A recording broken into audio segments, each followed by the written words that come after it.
Olá, meus amigos que acompanham o canal Cultura Mundo Afora com Antônio Costa. E hoje eu estou mostrando para vocês, meus amigos, a fogueira. Fogueira de São João, fogueira de São Pedro. Essa é a cultura aqui no nosso Nordeste. Aí, amigos. As pessoas também, gente, quando tá assim em brasa, as pessoas gostam de colocar batata. Aquela batata branca. É ótima demais, gente. E aqui é a fogueirinha, meu povo, que meu pai fez.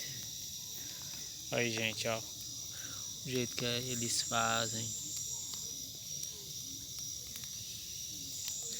E aqui no período de frio, gente, é bom demais.